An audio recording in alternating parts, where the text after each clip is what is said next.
فرید حق فرید یا فرید حق فرید یا فرید حق فرید یا فرید حق فرید.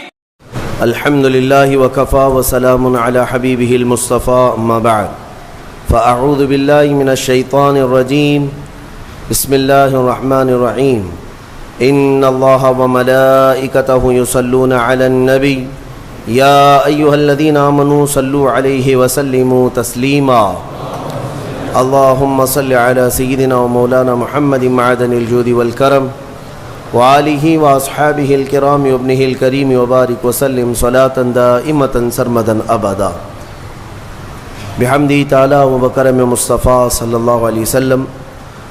آج کی شب قرآن عظیم کے 8.5 پارے مکمل ہو چکے. اللہ عز و جل مکمل قرآن عظیم کو صحیح تجوید سے پڑھنے اور آپ سب کو سماعت کرنے کی توفیق عطا فرمائے. سورہ اعراف آج تلاوت ہوئی ہے اور سورہ انعام کا کچھ حصہ. 8ویں پارے میں جو خاص سورہ اعراف میں ذکر آیا ہے وہ انسان کی تخلیق کا ذکر، یعنی سب سے پہلے اللہ تبارک و تعالیٰ نے انسان کو جو بنایا، یعنی سیدنا آدم علیہ السلام کو، اس کا ذکر آیا ہے. اللہ تبارک و تعالیٰ نے فرمایا قرآن میں وَلَقَدْ خَلَقْنَاكُمْ ثُمَّ صَوَّرْنَاكُمْ، ہم نے تمہیں پیدا کیا اور پھر اچھی صورت بھی دی. اور صرف پیدا کر کے اچھی صورت ہی نہیں دیا بلکہ قرآن میں مولا فرماتا ہے ثُمَّ قُلْنَا لِلْمَلَائِكَةِ اسْجُدُوا لِآدَمَ، پھر ہم نے فرشتوں سے کہا کہ تم آدم کو سجدہ کرو. یہ تخلیق کی جو ابتدا ہے، اس کے متعلق جو روایات ملتی ہیں تفاسیر میں، چند باتیں میں عرض کرتا ہوں. آدم علیہ الصلاۃ والتسلیم کو جب پیدا کرنا اللہ تبارک و تعالیٰ نے ارادہ فرمایا تو فرشتوں سے فرمایا، فرشتوں سے یوں کہا کہ میں زمین میں اپنا ایک نائب بنانا چاہتا ہوں، اپنا خلیفہ. اب اندازہ کریں انسان کو اللہ نے اپنا خلیفہ فرمایا. نائب کس بات کا؟ خلیفہ کیا ہوتا ہے؟ یعنی اللہ تبارک و تعالیٰ کے احکام کو زمین پر نافذ کرنے والا، اسی کو خلیفہ کہیں گے. خلیفہ کا مطلب وہ مت سمجھو آپ جو پیر صاحب کے خلیفہ ہوتے ہیں. اللہ تبارک و تعالیٰ کی رضا کے مطابق اس زمین پر زندگی گزارنے والا اور احکام الہیہ کو ہی نافذ کرنے والا وہ خلیفہ ہے زمین پر. تو فرشتوں سے جب اللہ نے یہ فرمایا تو فرشتوں نے کہا کہ اے رب، تو ایسے کو اپنا خلیفہ بنائے گا جو زمین میں جانے کے بعد قتل و غارت کرے گا، خون ریزیاں کرے گا، فساد کرے گا. ہم تو تیری اچھی تسبیح کرتے ہیں، ہم تیری پاکی بولتے ہیں، تیری عبادت تو ہم پوری کرتے ہیں، تو انسان کو اپنا نائب اور خلیفہ کیسے بنائے گا؟ رب تبارک و تعالیٰ نے فرمایا انی اعلم ما لا تعلمون، جو میں جانتا ہوں وہ تم نہیں جانتے. یہاں سے کچھ باتیں سمجھ میں آتی ہیں. فرشتوں کو کیسے پتہ تھا کہ زمین پہ جانے کے بعد یہ خون ریزی کرے گا، فساد کرے گا؟ لوگ تو رسول کے علم غیب کا انکار کرتے ہیں، وہ تو فرشتوں کی بات ہے. ابھی انسان کو بنایا بھی نہیں ہے، زمین پہ بھیجا بھی نہیں ہے، اس سے پہلے ہی فرشتے کہہ رہے ہیں کہ ایسے کو تو خلیفہ بنائے گا جو زمین میں جانے کے بعد فساد مچائے گا، قتل و خون ریزی کرے گا. صاف الفاظ ہیں قرآن پاک میں. میرے عزیزو، فرشتوں نے جنات کے حالات کو دیکھا تھا. پہلے جنات بنائے گئے تھے، زمین پر بھیجے گئے تھے، انہوں نے خوب فساد مچایا، یہاں خوب قتل خون ریزیاں کیں، پھر زمین سے انہیں جزیروں کی طرف بھگایا گیا. تو تفسیر میں کہا گیا ان واقعات کو دیکھ کر شاید فرشتوں نے عرض کیا ہو. اور بعض نے فرمایا اتنا غیب کا علم تو اللہ نے فرشتوں کو بھی دیا کہ انسان کی وہ فطرت سے واقف تھے، اس لیے انہوں نے یوں کہا. اب اللہ تبارک و تعالیٰ نے جو فرمایا میں جو جانتا ہوں وہ تم نہیں جانتے، یقیناً حق ہے. پھر آدم علیہ السلام کو بنانے کا کام شروع ہوا. کیسے؟ فرمایا گیا زمین کی مختلف جگہوں کی مٹی اٹھانے کا حکم دیا گیا. زمین کی الگ الگ جگہ کی مٹی اٹھا لائیں. کئی روایات ہیں اس میں. جبرائیل علیہ السلام آئے, زمین کی الگ الگ جگہ سے مٹی وہ جمع کر رہے تھے, تو زمین نے بھی رونا شروع کیا کہ مجھ سے مٹی لے جا رہا ہو, اس سے انسان بنایا جائے گا, پھر یہ واپس آئے گا میرے ہی اوپر فساد کرے گا, خون ریزیاں کرے گا. پتہ چلا زمین کو بھی معلوم ہے, زمین کو بھی معلوم ہے بعد میں ہونے والی چیزیں. تو جب زمین نے رونا دھونا کیا تو یہ روایات بعض تفاسیر میں ہیں. میں صرف آپ کو اس کی صحت اور ضعف پر کلام نہیں کر رہا ہوں, عرض کر رہا ہوں. جبرائیل علیہ السلام واپس رب تعالیٰ کی بارگاہ میں آئے, عرض کیا کہ مجھے زمین پر بڑا ترس آیا, زمین پر بڑا رحم آیا, وہ مٹی چھوڑ آئے. اسی طرح کئی فرشتے آئے, میکائیل علیہ السلام, اسرافیل علیہ السلام. زمین کا وہی رونا دھونا تھا. پھر اسرائیل علیہ السلام آئے. جب زمین نے ان سے یہ کہا کہ کیوں اٹھا لے جاتے ہو, تو انہوں نے زمین کے رونے دھونے کا کچھ خیال نہیں کیا, وہ جگہ جگہ سے مٹی اٹھا لیا اور رب کی بارگاہ میں لے کر پہنچ گئے. مٹی لائی گئی مختلف جگہوں کی, اب اسے گوندھا گیا, مٹی کو گوندھا گیا. وہ پانی کیا تھا وہ اللہ بہتر جانے, جنتی پانی تھا. مٹی کو جب گوندھا گیا, یہ پورا پروسیس قرآن میں بیان کیا گیا ہے اور بعض احادیث میں بھی ہے. گوندھ کر کے جب اس کو تیار کیا گیا, پورا ایک پتلا, ایک شکل بن گئی, ایک شکل بن گئی, تو اب اسے سکھایا گیا. قرآن میں یہ بھی فرماتا ہے رب تعالیٰ وَلَقَدْ خَلَقْنَا الْإِنسَانَ مِنْ صَلْصَالٍ كَالْفَخَّارِ, یعنی بجتی ہوئی مٹی جو ہوتی ہے نا, مٹکا جیسے ٹک ٹک آواز آئے, بجتی ہوئی مٹی سے ہم نے انسان کو بنایا. جب پورا پتلا تیار ہوا, پھر اس پر بارش برسائی گئی, اس پر 40 دن تک بارش برسائی گئی مضبوط کرنے کے لیے. اب اس پتلے پر جو بارش برسی اس کے بارے میں بزرگوں نے فرمایا 40 دن کی بارش میں 39 دن تک غم کی بارش ہوئی, ایک دن خوشی کی بارش ہوئی. اس لیے انسان کی زندگی میں غم زیادہ ہیں, خوشیاں کم ہیں. عید تو سال میں ایک ہی بار آتی ہے, خوشیاں کم ہیں, غم زیادہ ہے. تو یہ 40 دن کی بارش کے بعد اب جب اس پوری شکل کو اللہ تبارک و تعالیٰ نے ترتیب دیا. ہاں ایک بات یہ بھی میں بتا دوں, اللہ تبارک و تعالیٰ قادر مطلق مسبب الاسباب, جب وہ دنیا کی تخلیق پر آئے تو کن کہے تو سب ہو جائے, کن فیکون. قرآن میں وہ رب تعالیٰ فرماتا ہے ہو جا تو سب ہو جاتے, ہو جا. زمین کو اس نے کہا ہو جا تو زمین بچھ گئی. ایسا نہیں کہ الگ الگ بیڈ ڈالا گیا ہو کہیں سے. رب تبارک و تعالیٰ وہ قادر مطلق ہے, کن سے ساری چیزوں کو وجود میں لے آئے. لیکن انسان کو جو بنایا گیا, یہاں پر بھی ہو سکتا ہے کہہ دیا جائے ہو جا تو ہو جاتا, تیار ہو جاتا, لیکن باضابطہ ایک پروسیس سے اسے گزارا گیا ہے, یہ اس کی شان کے لیے. اچھا یہ تو مجھے نہیں معلوم, ہاتھ بنائے گئے, پیر بنائے گئے, پیٹ بنایا گیا, گردن بنائی گئی, سب کچھ تو شکل دی گئی ہے نا, فرشتوں کے ذریعے سے دی گئی ہے. لیکن فرمایا گیا انسان کے چہرے کو اللہ نے اپنے دست قدرت سے بنایا. اسی لیے چہرے کو عیب مت لگاؤ کسی, یہ اللہ کی تخلیق ہے, اللہ کی تخلیق ہے. تم گالیاں دینے میں ایسے ہی کہہ دیتے ہو کہ ٹیڑھے چہرے والا, ہاں نکٹا, کنکٹا, یہ سب الفاظ ایسے ہیں جو اللہ کی تخلیق کو تم گالی دے رہے ہو. چہرے کو عیب لگانا اللہ کو ہرگز پسند نہیں, اللہ کی تخلیق ہے. اور یہ مختلف جو رنگوں کے لوگ پیدا ہوئے یہ مٹی کی وجہ سے ہے. زمین کی مٹی کہیں کی لال ہے, کہیں کی کالی ہے, کہیں کی پیلی ہے, کہیں کی سفید ہے. تو جس کے خمیر میں یعنی جس طرح کی مٹی زیادہ اثر کر گئی وہ رنگ وہ لے کر کے آتا ہے. انسانوں میں بھی کچھ کالے ہیں, کچھ گورے ہیں، کچھ لال ہیں، کچھ سانولے ہیں، الگ الگ شکلیں ہیں، اور الگ الگ یہ رنگ جو ہے یہ مٹی کی وجہ سے ہے. مٹی کی خاصیت جس پر جیسی ہوگی اس طرح کا وہ رنگ لے آئے گا.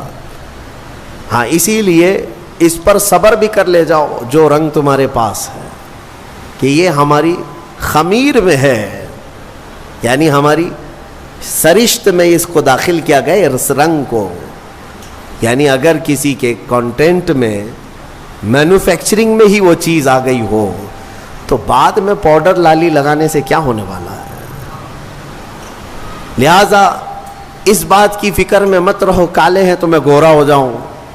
اور کچھ لوگ ایسے بھی ہیں، میں نے دیکھا ہے انگریزوں کو، وہ نمک والی مٹی لگا کر سمندر کے کنارے ننگے سوتے، تھوڑا کالے ہونے کا شوق ہے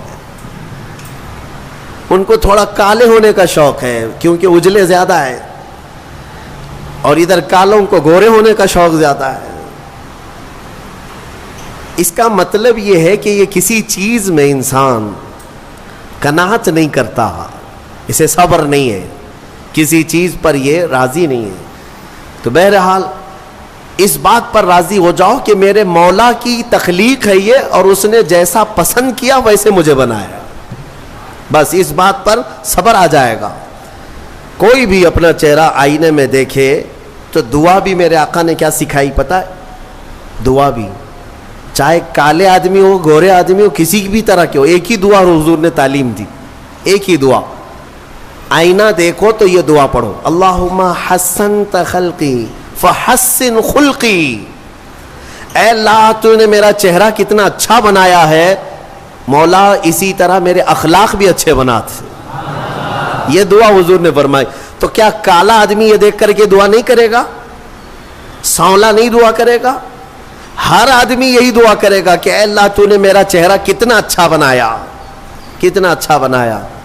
ہاں دعا یہی کیا کرو کہ اللہ نے سب کے چہرے اچھے بنائے، تمہیں اندازہ نہیں ہے. اور چہرے کو عیب لگانا اتنا گناہ ہے. میں آپ کو بتاؤں، آپ کی کیفیت جو ہے نا، آپ کی کیفیت، آپ اتنے خوبصورت ہیں، اتنے خوبصورت ہیں جس کا آپ کو خود کو اندازہ نہیں ہے. خلیفہ ہارون رشید نے اپنی بیوی سے ایک دن رات میں 14ویں کا چاند چمک رہا تھا، باہر یہ لوگ رات میں سوئے ہوئے تھے. بادشاہوں کو ایسی کبھی نہ کبھی شرارت سوچتی ہے. کہہ دیا کہ بیگم اگر تو یہ 14ویں کے چاند سے زیادہ خوبصورت نہیں نکلی تو تجھے طلاق. اگر بیوی اس سے زیادہ خوبصورت نہیں نکلی تو تجھے طلاق. آپ یہ جملہ نہ کہیں. وہ خلیفہ تھا، وہ بادشاہ تھا، اس نے کہا اب طلاق کا لفظ یہ معمولی نہیں، یہ گالی نہیں ہے، یہ گولی ہے. ہاں بعض لوگ یہ سمجھتے ہیں گالی دینے کے لیے بیوی کو طلاق کہا ہے. میاں گالی نہیں ہے، یہ رشتے ختم ہو جاتے ہیں. دوسرے دن یہ مسئلہ اٹھا، ملکہ نے، بیگم نے مسئلہ رکھا کہ آخر میری طلاق ہوئی یا پھر میں نکاح میں ہوں. یہ کیسے پتا چلے گا کہ میں چاند سے زیادہ خوبصورت ہوں کہ نہیں؟ یہ کون بتائے گا؟ تو بہت سارے علماء اس بحث میں مشغول ہو گئے، سبوں کو عاجزی آ گئی. بڑے فقیہ تھے اس زمانے میں، ایک بہت بڑے فقیہ، ان کے پاس جب یہ مسئلہ پہنچا، غالباً امام شافعی رحمۃ اللہ علیہ، تو ان کے پاس یہ مسئلہ پہنچا تو یہ جو بڑے فقیہ تھے انہوں نے پوچھا کہ کیا مسئلہ ہے؟ کہا کہ ایسے ایسے خلیفہ ہارون رشید نے کہا ہے. تو انہوں نے پورا مسئلہ سننے کے بعد کہا جاؤ طلاق نہیں ہوئی.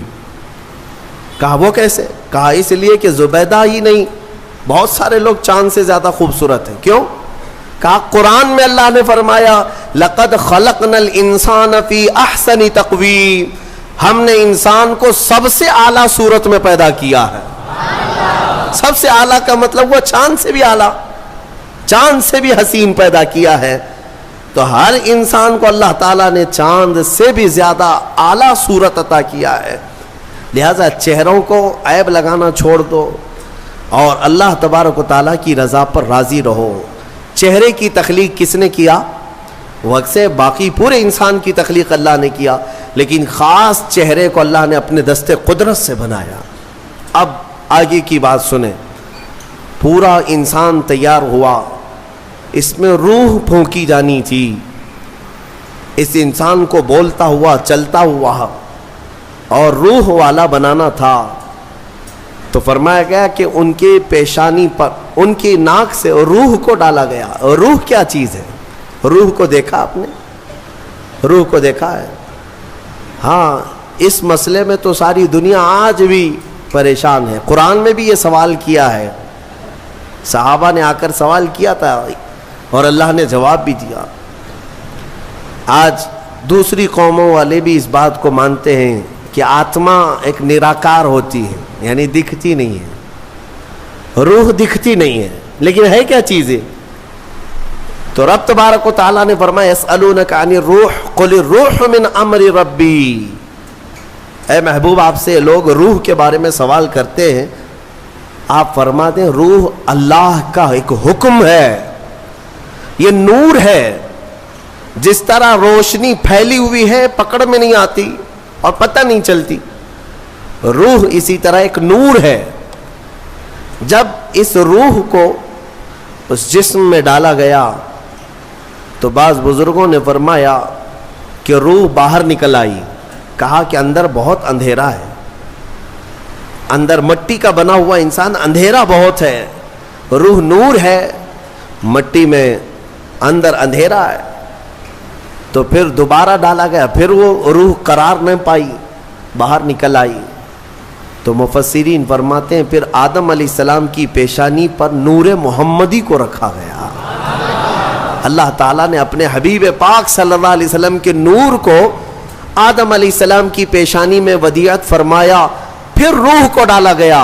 اب روح جا کر جسم میں قرار پائی اور پھر آدم علیہ السلام کو سب سے پہلے ایک چھینک آئی, اور چھینک آتے ہی سب سے پہلے آپ کی زبان سے ایک جملہ نکلا الحمدللہ. یہ انسان کی زبان سے نکلنے والا سب سے پہلا لفظ ہے. کیا ہے؟ الحمد. آج بھی چھینکتے ہیں تو ہم کیا کہتے ہیں؟ یہ آدم علیہ السلام کی زبان سے نکلنے والا پہلا جملہ. لیکن کمال تو دیکھیں, رب تعالیٰ نے اپنا آخری کلام قرآن اپنے حبیب پر اتارا بھی ہے تو اس کی ابتدا بھی کہاں سے فرمایا؟ الحمدللہ رب العالمین. قرآن کی ابتدا کہاں سے ہے؟ الحمدللہ سے ہے. تو انسان کو یہ بتانا ہے کہ اے بندے, تیری جو اصل ابتدا ہے وہ الحمدللہ سے ہے, جہاں قرآن ابتدا کر رہا ہے, اور قرآن کے ساتھ رہے گا تو حقیقی زندگی پائے گا. اب آدم علیہ السلام جب بیدار ہوئے تو اب سنیے اللہ تعالیٰ نے کیا کیا. رب تبارک و تعالیٰ ان کے سامنے دنیا کی ساری چیزوں کو پیش کیا, جو جو ہونے والی تھی یا جو کچھ بھی, سب کے نام سکھا دیے. وعلم آدم الاسماء کلہا, سب چیزوں کے نام آدم علیہ السلام کو سکھا دیے. درخت, پودا, پھل پھول, زمین آسمان, چاند تارے, سمندر, مچھلیاں, جنات, انسان, ہر ایک چیز کا نام, جو بھی دنیا میں چیزیں ہیں سب کے نام آدم علیہ السلام کو سکھا دیے. اب اس میں کیا کیا چیزیں ہیں, سب چیزیں کا مطلب کیا ہے؟ سب آ گیا نا. ہمارے بھی نام سکھائے ہوں گے اللہ نے, تمہارے بھی نام سکھایا. اب مسئلہ یہ تھا کہ فرشتے جو پوچھ رہے تھے نا ایسے کو کیوں خلیفہ بنائے گا, اب فرشتوں کو اللہ نے بلایا, آؤ. پھر یہ دنیا کی چیزوں کو فرشتوں کے سامنے پیش کیا گیا, بتاؤ اس کا نام کیا ہے, اس کا نام کیا ہے. نئی نئی چیزیں فرشتوں کے سامنے پیش کی گئیں تو فرشتے کہنے لگے قالوا لا علم لنا الا ما علمتنا, مولا ہم کو تو اتنا ہی معلوم جتنا تو نے سکھایا, یہ سب چیزوں کا تو علم نہیں ہے, ہمیں پتہ نہیں ہے. تو پھر آدم علیہ السلام سے کہا گیا آدم تم بتاؤ, انبئہم باسمائہم, آدم ان کو یہ سب چیزوں کے نام بتاؤ. آدم علیہ السلام نے ناموں کی ابتدا جو کی, حدیث میں ہے, موجود ہے تفسیر میں, ساری دنیا کی چیزوں کے نام آدم علیہ السلام نے فرشتوں کے سامنے بتا دیے. جب ساری چیزوں کے نام بتا دیے تب فرشتوں کو حکم ہوا اب آدم کو سجدہ کرو. آدم علیہ السلام کے سامنے سارے فرشتے جھک گئے, سجدے میں چلے گئے. لیکن ایک بات بتا دوں، یہ سجدہ تعظیم کا تھا، عبادت کا نہیں. عبادت کا سجدہ کس کے لیے ہے؟ صرف اللہ کے لیے. سنی جانتے ہیں الحمدللہ اللہ کے علاوہ کسی کو سجدہ جائز ہے؟ نہیں جائز. صرف سجدہ اللہ کا ہے. لیکن آدم علیہ السلام کو جو سجدہ کرایا گیا تھا وہ تعظیم کا سجدہ تھا، ان کے علم کی تعظیم. اب حکم جو ہوا ہے وہی قرآن میں آج ہم نے پڑھا ہے. اللہ نے فرمایا سب کے سب سجدہ کرو، سب سجدے میں چلے گئے. پتہ ہے ایک تھا ابلیس جو غرور کی وجہ سے سجدہ نہیں کیا، کھڑا رہا. ابلیس کون ہے؟ یہ شیطان جس کا نام عزازیل. یہ کون ہے؟ فرشتوں کو تعلیم دینے کے لیے اس کو مامور کیا گیا تھا. اس کو معلم الملائکہ کہتے ہیں. بعضوں نے اس کو فرشتوں میں شمار کیا، لیکن مفسرین کی اکثر رائے یہ ہے کہ وہ جنات میں سے تھا. ابلیس کس میں سے تھا؟ جنات میں سے تھا. لیکن فرشتوں کے ساتھ رہتا تھا، اس لیے حکم اسے بھی تھا. حالانکہ وہ اللہ کی بہت عبادت کیا ہے، بہت عبادت. اتنی عبادت کیا ہے کہ اس کے سجدے اگر زمین پر پھیلا دیے جائیں تو ایک رائی کے دانے کے برابر بھی جگہ خالی نہیں ہوگی. اتنے سجدے اللہ کے کر چکا، لیکن اس وقت سجدہ نہیں کیا. تو رب تعالیٰ نے سوال فرمایا، قال ما منعک الا تسجد اذ امرتک، تو سجدہ کیوں نہیں کیا جبکہ میں نے تجھے حکم دیا تھا؟ قال انا خیر منہ، کہنے لگا اے مولا میں اس سے بہتر ہوں، آدم سے میں بہتر ہوں. خلقتنی من نار وخلقتہ من طین، تو نے مجھے آگ سے بنایا ہے اور اسے مٹی سے بنایا ہے. آگ بلند رہتی ہے، مٹی نیچے رہتی ہے. بلند آدمی نیچے والے کو سجدہ کیسے کرے؟ ہاں یہی غرور ہے. اب اس سے پتہ چلا کہ کائنات کا سب سے پہلا گناہ وہ تکبر ہے، غرور، گھمنڈ، میں پن، کہ میں یہ ہوں اس کے سامنے کیوں جھکوں. یہ ابلیس کی یہیں سے خصلت شروع ہوئی. اللہ تعالیٰ نے فرمایا تو نے آدم کو دیکھا لیکن یہ نہیں دیکھا کہ حکم میرا تھا، حکم اللہ کا تھا. فاخرج منہا فإنک رجیم، آج سے تو ہمارے دربار سے نکل جا اس لیے کہ تو مردود ہو گیا. راندہ بارگاہ، ہمیشہ کے لیے اس کو مردود قرار دے دیا گیا. یہ واقعہ میں بتا رہا ہوں آپ کو، یہ آج سورہ اعراف کے شروع میں ہی آیا. تو ابلیس نے کہا اے اللہ تو نے مجھے نکال دیا اپنے دربار سے، فرشتوں کی جماعت سے، انظرنی الی یوم یبعثون، بس مجھے قیامت تک کی مہلت دے دے. بس وہ رب تعالیٰ سے ڈائریکٹ چیلنج کر رہا ہے، اللہ سے چیلنج کر رہا ہے، مجھے تو ٹائم دے دے. بس کیا کرے گا؟ کہتا ہے قال رب بما اغویتنی لاقعدن لهم صراطک المستقیم، بس تو مجھے ٹائم دے دے، قیامت تک تیرے جتنے بندے آئیں گے میں سیدھے راستے پر بیٹھ جاؤں گا. ثم لآتینہم من بین ایدیہم ومن خلفہم وعن ایمانہم وعن شمائلہم ولا تجد اکثرہم شاکرین. کہتا ہے میں تیرے سیدھے راستے پر بیٹھوں گا، جو بھی اس راستے سے گزرے گا کبھی میں اس کے سامنے سے آؤں گا، کبھی پیچھے سے، کبھی دائیں سے، کبھی بائیں سے، کسی نہ کسی طرح اس کو اس راستے سے میں ہٹا دوں گا. اے رب تیرے بندوں میں تو شکر کرنے والے نہیں پائے گا. اللہ کو یہ چیلنج کر رہا ہے. دوسری آیتوں میں یہ تک کہا اس نے قال فبعزتک لاغوینہم اجمعین، تیری عزت کی قسم اے اللہ. عزت اس کو بھی معلوم ہے اللہ تعالی، اور قسم بھی اللہ کی عزت کی کھا کر کہہ رہا تیری عزت کی قسم میں تیرے سارے بندوں کو گمراہ کروں گا، سارے بندوں کو گمراہ کروں گا. رب تعالیٰ سے چیلنج کیا. رب نے فرمایا قال انک من المنظرین، جا تجھے ٹائم دیا جاتا ہے، مہلت ہے تجھے، جتنا ٹائم چاہیے پورا لے لے. ٹائم ہی نہیں طاقت بھی دے دی گئی، قوت بھی دے دی گئی. دنیا میں جتنی تیزی سے ایک جگہ سے دوسری جگہ جانا ہے سب تجھے دے دیا گیا، جا بہکا لے. کتنوں کو بہکاتا ہے؟ ان عبادی لیس لک علیہم سلطان، اللہ فرماتا ہے تو پوری کوشش کر لے, میرے کچھ بندے ایسے ہوں گے جن پر تیرا داؤ نہیں چلے گا, نہیں چلے گا, تیرا داؤ نہیں چلے گا. رب تعالیٰ نے بھی فرمایا تو پوری کوشش کر لے لیکن تیرا داؤ میرے کچھ بندوں پر نہیں چلے گا. وہ کون سے بندے ہیں؟ ان بندوں کے بارے میں ابلیس بھی مان گیا, شیطان بھی مانا, کہنے لگا ہاں ہاں ہے تیرے کچھ بندے. وہ کون ہے؟ الا عبادک منہم المخلصین, یہ وہ بندے, ہاں مولا تیرے کچھ بندے ایسے ہوں گے جن پر میرا داؤ نہیں چلے گا. وہ کون ہے؟ وہ بندوں کی جماعت کو مخلصین کی جماعت کہا جاتا ہے کہ وہ اگر عبادت کرتے ہیں تو نہ ادھر دیکھتے نہ ادھر دیکھتے ہیں, وہ خالص تیری رضا کے لیے کرتے ہیں. تو جو لوگ دنیا میں صرف اور صرف اللہ کی رضا کے لیے نیک کام کرتے ہیں, یقین کے ساتھ میں کہتا ہوں ان پر شیطان کا داؤ بھی نہیں چلے گا. شیطان ان لوگوں کو نہیں گمراہ کرے گا. مخلصین کی جماعت, مخلصین کون ہے میرے عزیزو؟ دکھاوے کے لیے کرنے والے مخلصین نہیں, اپنے رب کی رضا کے لیے. یہاں پر ایک روایت ملتی ہے قیامت کے دن جنتیوں کا جب انصاف ہو جائے گا نا, پورے جنتی ایک طرف ہوں گے, ان جنتیوں میں بھی 3 کیٹیگری ہیں, جنتیوں میں بھی 3 جماعتیں. ایک جماعت اللہ نے ان سے فرمایا کہ اے بندو تمہاری بخشش ہو گئی, تمہارے لیے جنت کا پروانہ ملا, تم جنت جا رہے ہو, یہ بتاؤ تم جنتی عمل کیوں کرتے تھے دنیا میں, تم نیک کام کیوں کرتے تھے؟ آج جنت تمہارے لیے ہو گئی نا, پاس ہو گئے.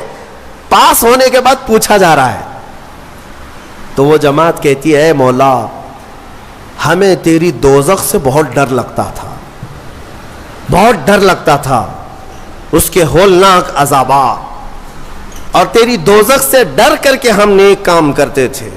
اللہ فرماتا ہے ٹھیک ہے میں تم سے راضی ہو گیا, تم جنت میں جاؤ. دوسری جماعت, ان سے پوچھا جائے گا تم کیوں کرتے تھے؟ یہ سیکنڈ کیٹیگری ہے جنتیوں کی. تم کیوں نیک کام کرتے تھے؟ تم بھی پاس ہو گئے. وہ کہیں گے مولا قرآن میں اور حدیث میں تیرے رسول سے ہم نے جنت کی اتنی نعمتوں کا ذکر سنا تھا, وہاں کے محلات, وہاں کی خوشبوئیں, وہاں کی حوریں, وہاں کے غلمان, تو شوق تھا کہ جنت میں جائیں, اس لیے نیک کام کرتے تھے. تیری جنت کی خواہش نے ہم سے نیک کام کروائے. رب تعالیٰ فرماتا ہے جاؤ تم سے راضی اور تمہارے لیے جنت ہے, چلے جاؤ. تیسری ایک جماعت ہوگی جنتیوں کی, یہ لاسٹ کیٹیگری ہے. ان سے پوچھا جائے گا میاں آپ بھی پاس ہو گئے, جنت میں جا رہے ہو نیکیوں کی وجہ سے, تم کیوں نیکیاں کرتے تھے؟ وہ کہیں گے کہ مولا ہم نہ جنت کے لیے کرتے تھے نہ دوزخ کے لیے, ہم تو خالص تیری رضا کے لیے کرتے تھے, تو راضی ہو جا, بس ہمارا مقصد اتنا تھا. تو رب تعالیٰ فرمائے گا جاؤ میں تم سے راضی ہو گیا اور جنت میں جاؤ. وہ جماعت کھڑی ہو جائے گی, نہیں نہیں نہیں جنت میں نہیں جانا ہے. اگر جنت میں جائیں گے تو پھر بدلہ ہو جائے گا, معاوضے کے طور پر ہو جائے گا. پھر ہم کو اندر جانے کے بعد دوسرے لوگ تانا ماریں گے تم بھی جنت کے لیے کرتے تھے, وہاں بولے کچھ اور ہو, ہم نہیں جائیں گے جنت میں. رب تعالیٰ پھر دوبارہ فرمائے گا کیا ہے مومنوں میں تم سب سے راضی ہوں, تم میری رضا کے لیے کر رہے تھے, میں راضی ہوا, جاؤ جنت میں. وہ کہیں گے مولا نہیں جنت میں جائیں گے تو پھر یہ مسئلہ آ جائے گا کہ تم جنت کے لیے کیا کرتے تھے, ہم تو تیری رضا کے لیے کرتے تھے.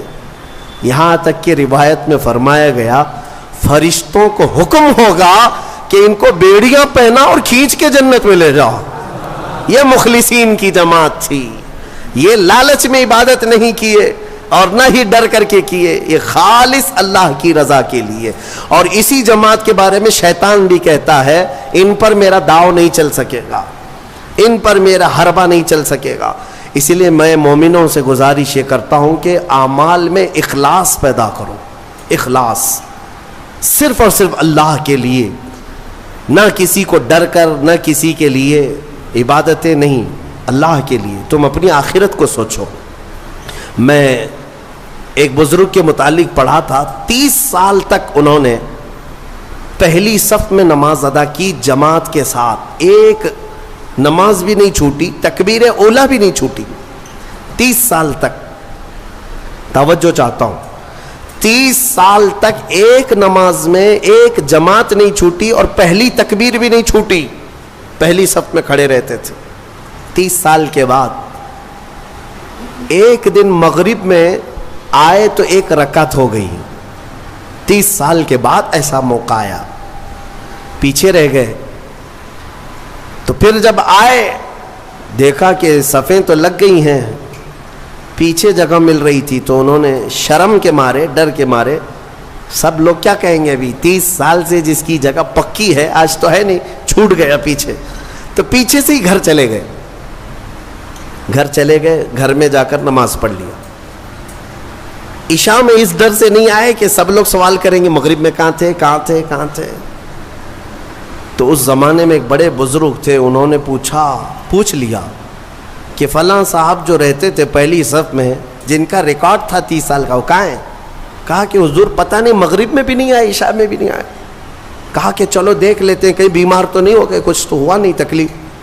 گئے تو گھر میں بیٹھے ہوئے تھے, پوچھا کہ کیا بات ہے, مغرب میں بھی نہیں, عشاء میں بھی نہیں. کہا مغرب میں آیا تھا لیکن ایک رکعت ہو گئی تھی, میں شرم کے مارے پہلی صف میں نہیں آیا, پہلی صف میں جگہ نہیں مل رہی تھی, شرم کے مارے میں پیچھے نہیں کھڑا ہوا کہ لوگ کیا کہیں گے, میں واپس گھر میں آ کر نماز پڑھ لیا. اس بزرگ نے ان سے کہا جو 30 سال کی عبادت کر چکے تھے, کہا کہ اے بندے جا پچھلے 30 سال کی نمازوں کو پھر سے ریپیٹ کر لے, دوہرا لے, اس لیے کہ جو تو نے نمازیں پڑھی وہ صرف اسی نیت سے پڑھی کہ لوگ کیا کہیں گے, لوگ کیا کہیں گے. تجھے اس بات کا خیال نہیں ہے کہ تو عبادت اللہ کے لیے کرتا ہے, جا پچھلے 30 سال کی نمازیں اعادہ کر لے, پھر سے پلٹا لے. عزیزان گرامی, اخلاص ایک بڑی دولت ہے, اللہ تعالیٰ اپنے مخصوص بندوں کو عطا کرتا ہے. بات میں یہاں پر سمیٹتا ہوں کہ ابلیس لعین آدم علیہ السلام کو سجدہ نہ کیا, غرور اور گھمنڈ میں اللہ تبارک و تعالیٰ سے چیلنج کر کے نکلا. اسے اللہ نے ٹائم دیا, وقت دیا قیامت تک کا, اور وہ بہکاتا گھوم رہا ہے ابھی بھی. ہاں بس رمضان میں قید ہوا ہے, رمضان میں شیاطین کو قید کیا گیا, یہ حدیث پاک سے ثابت ہے. ابھی تو ہے نہیں, ہماری محفل میں بھی نہیں ہے, اور ابھی رمضان میں کہیں ہے نہیں, لیکن پھر بھی کچھ لوگ ابھی بھی روزہ چھوڑتے ہیں. یہ کون سے شیطان ہیں؟ نماز میں نہیں آتے, پھر یہ کون ہے؟ ان کو کون سلاتا ہے؟ ان کو کون, شیطان کا کوئی خلیفہ ہے؟ شیطان کسی کو اپنی ڈیوٹی دے کر کے گیا ہے. یہاں پر نفس امارہ ہے, وہ ہر ایک کے اندر ہے. انشاءاللہ پھر آگے کبھی میں عرض کروں گا, وہ ہر انسان کے پاس ہے. جس نفس نے شیطان کو بھی گمراہ کیا تھا وہ نفس تو ہمارے پاس ہے.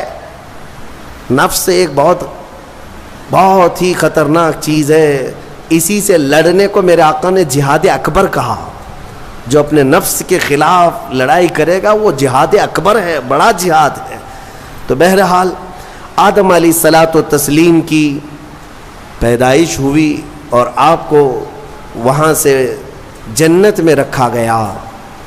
اب یہاں پر کچھ باتیں مجھے عرض کرنی ہے, وہ یہی ہے کہ آدم علیہ السلام کو جب ساری چیزوں کے نام بتائے گئے اور سب کچھ علم دیا گیا اور پھر جنت میں رکھا گیا, جنت کیسی ہے؟ وہاں کسی چیز کی کمی ہے؟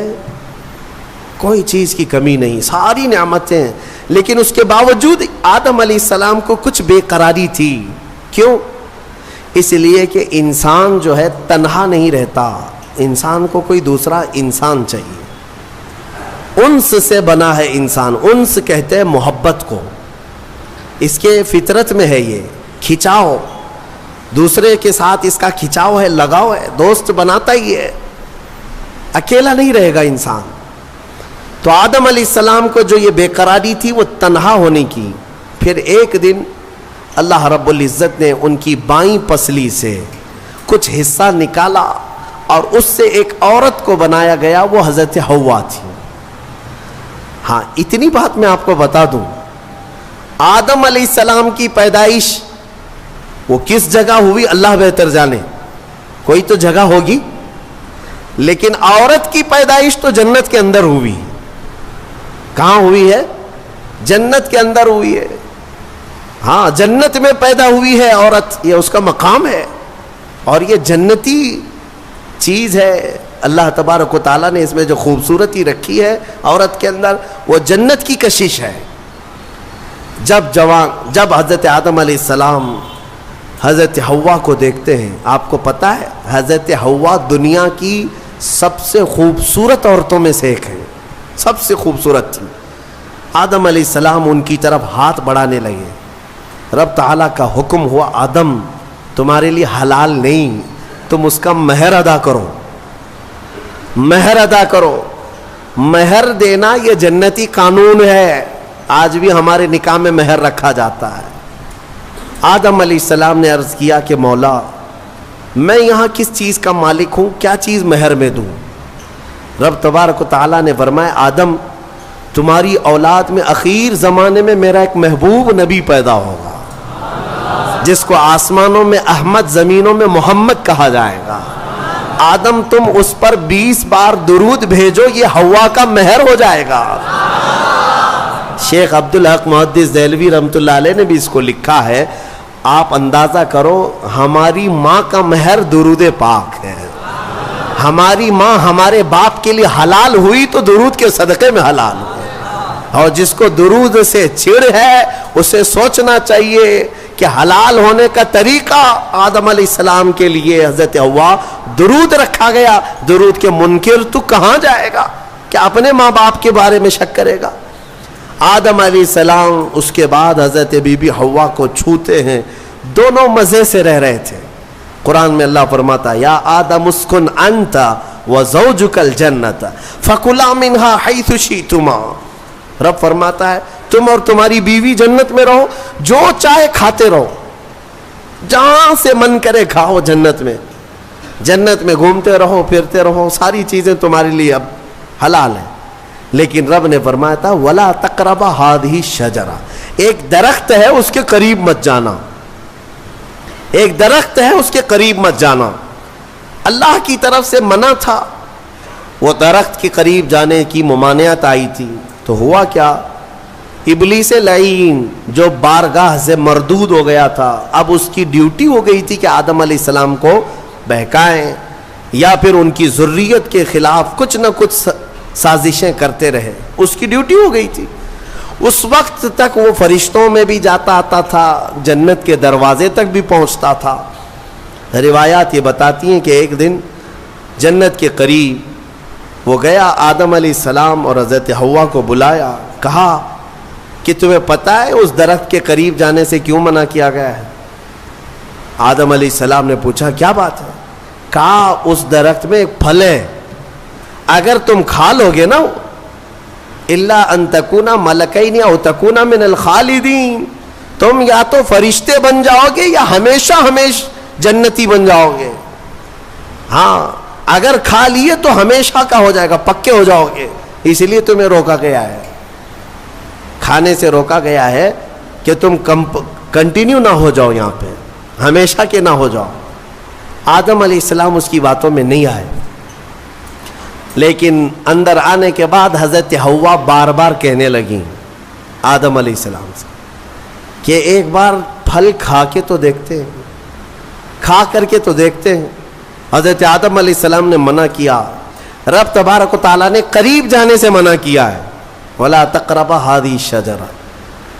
اب یہاں پر شیطان نے ایک لاجک سکھائی, منطق. ہاں قریب جانے سے منع کیا نا, درخت کا پھل کھانے سے تھوڑی نہ منع کیا. تو حضرت بی بی حوا نے پھل توڑ کر کے آدم علیہ السلام کو بھی پیش کیا, خود بھی کھائیں. جیسے ہی ان دونوں نے کھائے, قرآن میں اللہ فرماتا ہے دونوں کے کپڑے اتر گئے, لباس اتار لیا گیا, پورا کا پورا لباس اتار لیا گیا. جنت کے کچھ درختوں کے پتوں سے انہوں نے اپنا جسم چھپایا. پھر فوراً حکم آیا اللہ کا, قال اہبطوا, اتر جاؤ تم سب کے سب, تم سب اتر جاؤ جنت سے, زمین پر جاؤ. اس لیے کہ اللہ تعالیٰ نے جس چیز سے روکا تھا تم نے وہ کھا لیا. آدم علیہ السلام کو بھی اتارا گیا, بی بی حوا کو بھی اتارا گیا, جنت میں اور جنہوں نے ان کا تعاون کیا تھا سب کو اتارا گیا, زمین پر بھیج دیا گیا. اور پھر الگ الگ آدم علیہ السلام کو سرندیپ پہاڑ پر جو سری لنکا میں ہے آج, حضرت حوا کو جدہ میں سعودی عرب میں, اتنا لمبا فاصلہ, اور پوری بھری دنیا میں 2 ہی لوگ ہیں اور ایک ادھر ایک ادھر. رب تبارک و تعالیٰ نے اتارا اور پھر یہ فرمایا ایک مدت تک تم کو زمین میں ٹھہرنا ہے اور پھر میری طرف لوٹ کر کے آنا ہے. آدم علیہ السلام اس بات پر روتے رہے, بہت روئے, تقریباً 350 سال روئے. سب سے زیادہ رونے والوں میں آدم علیہ السلام کا نام آتا ہے. پھر ایک دن ایسا ہوا کہ آدم علیہ السلام نے اللہ تعالیٰ کی بارگاہ میں یوں عرض کیا کہ جب میری آنکھ کھلی تھی, سب سے پہلے حضرت آدم علیہ السلام کی روح ڈالی گئی, آنکھ کھلی تھی, تو سب سے پہلے آدم علیہ السلام کی نظر جس چیز پہ پڑی تھی وہ لا الہ الا اللہ محمد الرسول اللہ. اللہ تعالیٰ نے اپنے نام کے ساتھ ایک اور نام رکھا تھا. آدم علیہ السلام نے اللہ کی بارگاہ میں یوں عرض کیا کہ مولا, جس کا نام تو اپنے نام کے ساتھ آسمانوں میں رکھا اس کے طفیل میری توبہ قبول فرما. فوراً رب تبارک و تعالیٰ نے جبرائیل امین کو بھیجا, جاؤ آدم کی توبہ قبول ہوئی, اس لیے کہ محبوب کا وسیلہ لیا گیا.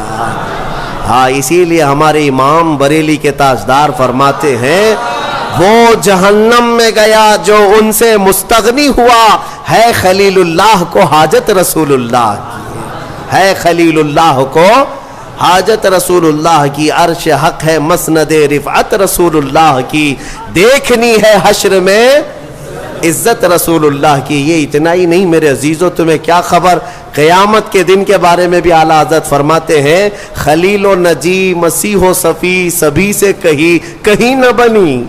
قیامت کے دن یہ قوم کہاں جائے گی, سارے نبیوں کے پاس جائے گی, سب کیا کہیں گے میرے علاوہ کسی اور کے پاس جاؤ. ہاں, حضور فرمائیں گے آؤ میں تمہاری شفاعت کے لیے ہوں. اس کو اعلیٰ حضرت فرماتے ہیں خلیل و نجی مسیح و صفی سبھی سے کہیں نہ بنی, یہ بے خبری کی خلق پھری کہاں سے کہاں تمہارے لیے. یا رسول اللہ, کہاں سے کہاں تمہارے لیے, دہن میں زباں تمہارے لیے, بدن میں ہے جہاں تمہارے لیے, ہم آئے یہاں تمہارے لیے, اٹھے بھی وہاں. الحمدللہ حضرت آدم علیہ السلام کی توبہ قبول ہوئی. اس کے بعد آپ کو حکم ہوا حج پہ جانے کا, آپ حج کے لیے آئے. کعبہ اس وقت موجود تھا, فرشتوں کا تعمیر کیا ہوا تھا. آدم علیہ السلام سفر کر کے گئے حج کے لیے. یہاں سے ایک بات میں عرض کرتا ہوں, دنیا کا پہلا حج ہندوستان کی سرزمین سے ہوا. آدم علیہ السلام اسی زمین سے گئے, اور ہمارے لیے فخر کی بات یہ ہے کہ یہ ہندوستان ہمارے باپ کی زمین ہے. ہاں, آدم علیہ السلام باپ ہے کہ نہیں ہے, ہمارے باپ کی زمین ہے. الحمدللہ ہم اپنے باپ کی زمین پر قائم ہیں, ہاں کسی کے باپ کی نہیں ہے. اور فخر سے رہو, خوشی سے رہو, اللہ تبارک و تعالیٰ نے زمین پر تمہیں قرار دیا. آدم علیہ السلام جب وہاں پہنچے تو عرفات کے میدان میں حضرت حوا سے ملاقات ہوئی. پھر اس کے بعد زندگی کی ابتدا ہوئی, اولاد شروع ہوئی آدم علیہ السلام کی. پھر نسل انسانی کا ایک بہت بڑا سلسلہ شروع ہوا, اور اسی نسل انسانی کی برکت ہے کہ ہم اور آپ زمین پر آج موجود ہیں, اسی آدم علیہ السلام کی نسل سے. ایک اور بات خاص طور پر عرض کرنا ہے, وہ یہ ہے کہ آدم علیہ السلام کہاں سے اتارے گئے تھے. میں نے ابھی آپ کے سامنے عرض کیا, کہاں سے اتارے گئے تھے, جنت سے اتارے گئے تھے. جنت سے اتارے گئے, اور جہاں سے آئے ہیں وہیں پر جانا چاہیے. اسی لیے کہا گیا انسان کو کہ تیرا اصلی وطن جنت ہے. تیرا اصلی وطن کیا ہے, جنت ہے. بچہ جب ماں کے پیٹ سے پیدا ہو کر کے دنیا میں آتا ہے تو روتا آتا ہے نا, دیکھا ہے نا آپ نے, روتے ہوئے آتا ہے. کیوں روتے ہوئے آتا ہے؟ بزرگوں نے فرمایا, خود میرے مرشد گرامی حضور تاج الشریعہ رحمۃ اللہ تعالی تشریح فرماتے تھے کہ بچہ روتا ہوا اس لیے آتا ہے کہ اس کا اصلی وطن چھوٹ گیا. کون سا؟ جنت میں تھی. ہماری روحیں آنے سے پہلے کہاں تھی؟ جنت بھی تھی. اصلی وطن جب بھی چھوٹتا ہے تو روتا ہوا آتا ہے.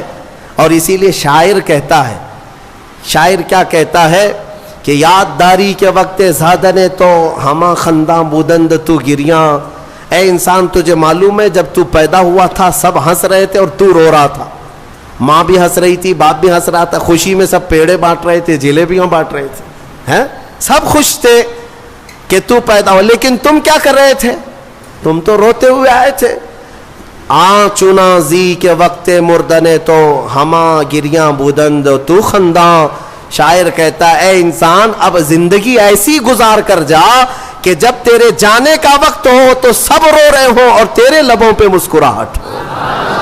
تو ہنستا ہوا جا. کون ہنستا ہوا جائے گا؟ جسے اپنے وطن پر جانے کا شوق ہو, اپنے اصلی وطن جانے کا جسے بھی شوق ہوگا موت کے وقت اس کے لبوں پہ مسکراہٹ ہوگی. اور جسے جہنم جانے کا ہوگا خاک مسکرائے گا, خاک مسکرائے گا. وہ تو ملک الموت کی شکل دیکھ کر کے لال پیلا ہو چکا ہوگا. ہاں اسی لیے جنت کی خواہش بھی رکھو کہ میرا اصلی وطن ہے, اور کام بھی وہی کرو تاکہ مرنے کے وقت لال پیلے نہ ہو, لبوں پر مسکراہٹ ہو. اسی لیے بہتوں کو مرتے وقت مسکرانا یہ ہمارے اختیار میں نہیں ہے. ہاں تم چاہو گے تو مسکرا لیں گے. ابھی ہم بیٹھے ہیں, ہنسنے کے لیے بولوں گا تو پورا پھاڑ کر کے ہنسیں گے, ہو سکتا ہے ابھی اختیار ہے, لیکن موت کے بستر پر میاں کسی کے اختیار میں نہیں. ہنسنا اس وقت تمہارے کنٹرول میں نہیں.